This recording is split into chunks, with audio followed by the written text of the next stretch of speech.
সাগরের মতো বিনয়, আকাশের মতো বড় মন, উটের মতো আত্মত্যাগ, পাহাড়ের মতো দৃঢ়তা, এগুলো যদি মুমিন অর্জন করতে পারে পথ চলা সহজ হবে ইনশাআল্লাহ। আল্লাহ পাক তো এমনি এমনি আয়াতগুলো নাযিল করেন, তাই না? তবে আমি বলবো ধৈর্য ধরেন, কারণ ধৈর্যের চেয়ে উত্তম কোন গুণ আল্লাহ কাউকে দেন না। ইনশাআল্লাহ তাআলা ফাইন্না মাআল উসরি ইউসরা, কষ্টের পরেই আসবে কি স্বস্তি। ইন্না মাআল উসরি ইউসরা, আবারও বলছি কষ্টের পরেই আসবে কি স্বস্তি। প্রতিটা যুবকের কাছে অনুরোধ, বন্ধু আখলাক ভালো রাখো, চরিত্র সুন্দর করো, জিনা ব্যভিচার মদ জুয়ার আড্ডা ছেড়ে দাও, মোবাইলের অস্থির ছবি নর্তকীর দৃশ্য দেখা এটা বন্ধ করে দাও। বাপ সমবয়সী বন্ধুর লগে থাইকা পারতা না, একলা সিদ্ধান্ত নাও যে আমি ছেড়ে দেব।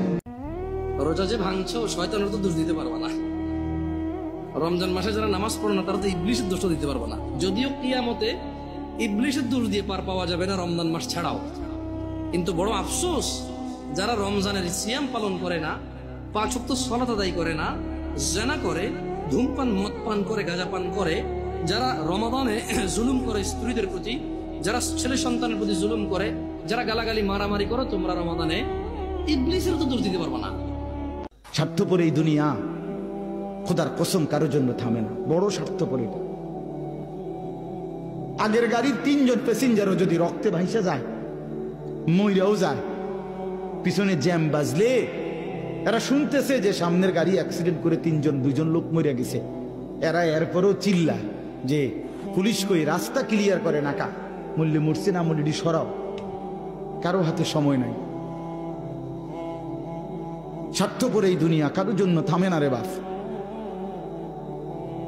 হ্যাঁ, যেদিন বাপের জানাজা পড়ে, যেদিন বাপের লাশ কবরে দাফন করে, সেদিনও বংশধর সন্তান ছেলে মেয়ে ঘন্টাখানিক 2-4 ঘন্টা কাইন্দা কাটটা হইলো, রাতের বেলা ঠিকই ভাত খায়।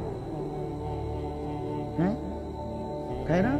পাশের ঘর থেকে খানা আনে, আবার ওরা ঠিকই খায়। স্বার্থপর দুনিয়া যে থামে না রে ভাই, থামে না দুনিয়া। ওই জন্য আমাদের কারোর জন্য থামবে না। তুমি আমি মরে গেলে শেষ। আবারও বলছি এই কথাটা, আমি মরে গেলে এরপরে পৃথিবী যত আধুনিকে হোক না কেন, আমার কি কথা বুঝছেননি? আমি মরার পরে যদি সবার ঘর স্বর্ণের বাড়ি হয়ে যায় তো আমার লাভ হইল কি? আমার মৃত্যুর পরে যদি সব মানুষ আধুনিক হইয়া সাঁদের দেশেও জায়গা, আমার ফায়দা কি? আমি তো না, আমি তো মরে গেলাম। যে কবরে চলে গেল সে কি আর ফিরে আসবে? আল্লাহ আমাদেরকে বুঝ দান করেন। এই জন্য ছেলেরা, রাত গভীরে বন্ধু চলো নিয়ত করি 5 ওয়াক্ত নামাজ পড়বো ইনশাআল্লাহ। ভাইয়া নষ্ট হইও না, নষ্ট হইও না, চরিত্রহীন হইও না বাপ। আমার একটা শেষ অনুরোধ, তোমরা ছেলেরা যারা, তোমাদের কাছে আমার শেষ আবদার, তোমরা সবাই জানো ভাই, ওই যে গাজা, ফিলিস্তিন, লেবানন, বিশেষ করে গাজায় মুসলমান মা বোন, এতিম বাচ্চা, মুসলমানের রক্তে আল্লাহর জমিনটা ভাইসা গেছে। একমাত্র আল্লাহই আপনাকে সত্যিকার অর্থে ভালোবাসে। বৈধ কি আর অবৈধ কি, কেউই আপনাকে আল্লাহর মতো করে ভালোবাসবে না। এই আল্লাহ থেকে আপনি এসেছেন, সেখানেই ফিরে যাবেন।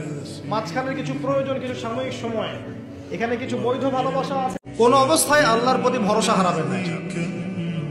আল্লাহ রাব্বুল আলামিন আপনার ব্যাপারে পরিকল্পনা করে রেখেছেন। আপনার মনের মধ্যে যদি সততা থাকে, অনেস্ট একটা মন থাকে, ইনশাআল্লাহ আপনি দুনিয়াতেও সফল হবেন, পরকালে সফল হবেন ইনশাআল্লাহ। আপনি যদি সৎ হন, মনের থেকে যদি আপনি সৎ হন, আল্লাহর কাছে আপনি সৎ হন, সারা দুনিয়া মানুষ আঘাত করবে, ভুল বুঝবে, মিথ্যা অপবাদ ছড়াবে, গীবত করবে, কষ্ট দিবে, আপনার পরিবার থেকে, আপনার সমাজ থেকে, ধর্মনেতা থেকে, রাষ্ট্রনেতা থেকে আপনার কাছে কষ্ট আসবে। বিপদ আপদ, বালা মুসিবত, গীবত, তহমত, কষ্ট আসবে। আপনাকে নবী সাল্লাল্লাহু আলাইহি ওয়াসাল্লামের মতো কোমল হৃদয়ের হয়ে পা ধুয়ে দিতে হবে।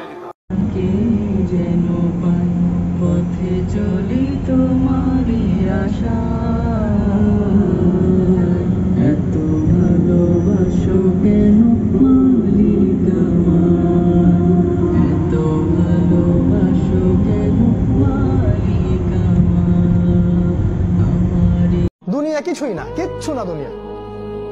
সকালে আপনি না থাকলে আপনাকে বিকেলেই এরা মাটি দিয়ে আসবে। চোখ বন্ধ করে চিন্তা করবেন রাত্রেবেলা আপনি পৃথিবীতে নাই, আপনার স্ত্রী, আপনার সন্তান, আপনার প্রতিষ্ঠান, আপনার সংগঠন, আপনার সবকিছু কি থেমে আছে না চলছে? সব চলবে ভাই, কেউ থেমে থাকবে না, শুধু আমরাই থাকবো না। অতএব আমাদের কবরের চিন্তা আমাদেরকে করতে হবে, জ্ঞান অনুযায়ী আমল করি। যাকে আপনি ভুলতে পারছেন না, আপনার এই সরলতা দেখে আমার করুণা হয়, আমার মায়া হয়। কেন করুণা হয়, কেন মায়া হয়? কারণ যে আপনাকে ছাড়া আরেকজনের সাথে বিবাহ করে সুন্দর জীবন যাপন করছে, আপনি তাকে ভুলতে পারা উচিত। কারণ আপনার যাকে প্রয়োজন হয় নাই, এটা জানার পর আপনার বোঝা উচিত যে আপনি ভুল জায়গায় ছিলেন। হারাম সম্পর্ক থেকে আল্লাহ তাআলা উদ্ধার করেছেন, সামহাও যেভাবে হোক দুজনের পথ দুইটা হয়ে গেছে, আল্লাহর কাছে শুকর আদায় করেন এবং শুদ্ধতার পথে ফিরে আসেন। সর্বোচ্চ চেষ্টা করার পরেও দেখবেন, সর্বোচ্চ চেষ্টা করার পরেও দেখা যাবে দিন শেষে আপনি অপরাধী হয়ে বসে আছেন।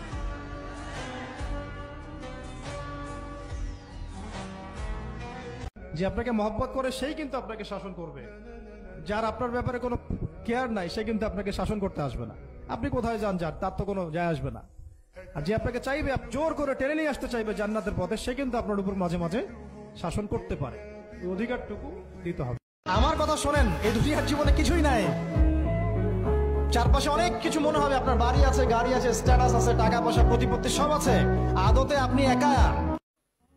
জীবন ভোর যারা বিড়ি সিগারেট খান, চাচা কেমনে দাঁড়াবেন নবীর সামনে?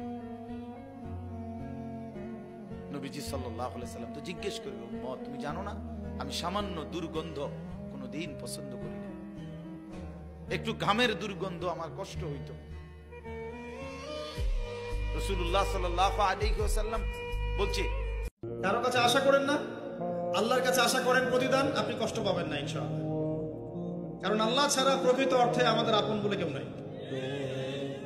শুধুমাত্র আল্লাহই আপনার আপন, বাকিরা আপনার প্রয়োজন।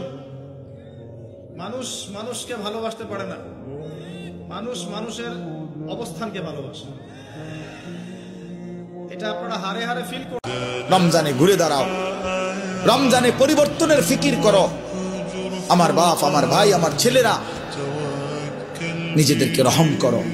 রমজান সুন্দর করো, রমজানে গুনাহ ছেড়ে দাও, রমজানে আল্লাহর ইবাদতে লাগো। 20 রাকাত তারাবি পূর্ণ পড়ো, প্রতিদিন রোজা ঠিক মতো রাখো, বরকত হবে। 5 ওয়াক্ত নামাজ জামাতে পড়ো ভাইয়া। রমজানে ঘুরে দাঁড়াও, রমজানে পরিবর্তনের ফিকির করো। আমার বাপ, আমার ভাই, আমার ছেলেরা, নিজেদেরকে রহম করো। রমজান সুন্দর করো, রমজানে গুনাহ ছেড়ে দাও, রমজানে আল্লাহর ইবাদতে লাগো। 20 রাকাত তারাবি পূর্ণ পড়ো, প্রতিদিন রোজা ঠিক মতো রাখো, বরকত হবে। 5 ওয়াক্ত নামাজ জামাতে পড়ো ভাইয়া। কেন নষ্ট হইলা?